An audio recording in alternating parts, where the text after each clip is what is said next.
I knew that I have hepatitis about 10 years ago during a routine physical exam, and after that, my doctor recommended I do a ultrasound every year, which I did. Before I was diagnosed, my health was, I would consider my health to be perfect.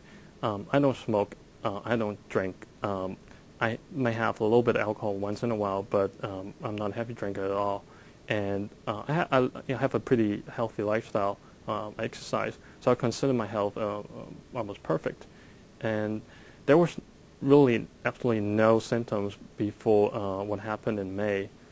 In May last year, after dinner, I felt a severe stomach cramp, and the cramp lasted for about 10 to 15 minutes, but after that it was gone. And a week later, the same thing happened, but this time the duration was much longer. It lasted actually the whole night. The next morning, my wife and I went to the emergency room to have it checked out, and I told my doctor. Unfortunately, I did tell my doctor that I have hepatitis B, and he recommended that I do a ultrasound. And ultrasound revealed that a small portion of my liver was abnormal, and further my doctor recommended I do a CT scan, and the CT scan revealed that a tumor that was really big in size and was almost like half the liver. When my doctor told me that I have liver cancer, the first reaction was completely shock. I always thought that liver cancer, you always thought liver cancer or anything serious would not happen to you. If you have hepatitis B, the chances of liver cancer is actually much bigger than you might imagine. Even though that you might have a healthy lifestyle, if you don't smoke, you don't drink, liver cancer might still happen to you, just like it happened to me.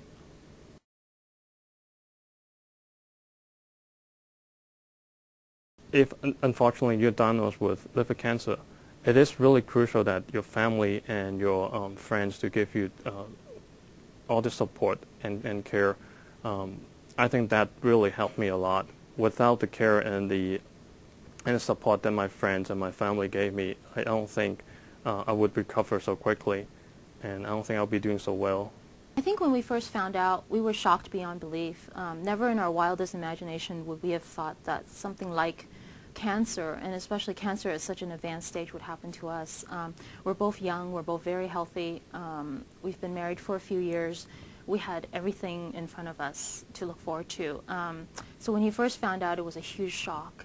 So initially, we had to deal with the emotional aspect of that and having to, just to even believe it, that something like this has really happened.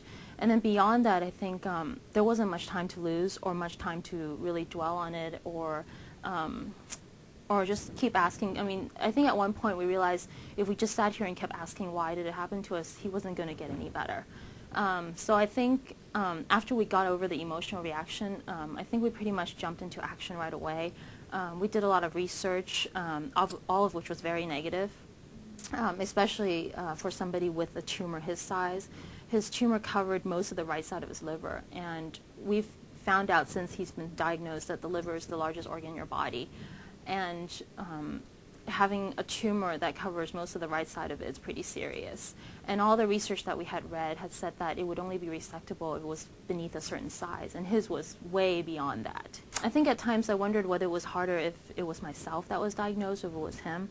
I think sometimes when a disease happens to yourself, you are afforded the luxury of focusing only on yourself and of defeating it. But when you're the person who's closest to the person who has the disease, sometimes you feel really helpless because you really want to do something, but there isn't too much you can do because it's not your body and you're not the one that's undergoing surgery. So I think it's really important that you stay strong no matter what, and you stay really optimistic. I think the most important thing to keep in mind is that your health is not something that you can take lightly, no matter how healthy you think you might be, and that cancer is not something that only happens to people that are old or that people that have led unhealthy lifestyles all their life or that have even history in their family. It really can happen to anybody, and to not ignore the symptoms that your body might be telling you, and to seek help as soon as you can. It's better to go seek help and find out that it was nothing, and to be able to, just say, oh, it was nothing, than to postpone it or procrastinate or put it off because you think you're too busy, because we're all busy, and to find out too late that, you should have gotten it checked out a long time ago.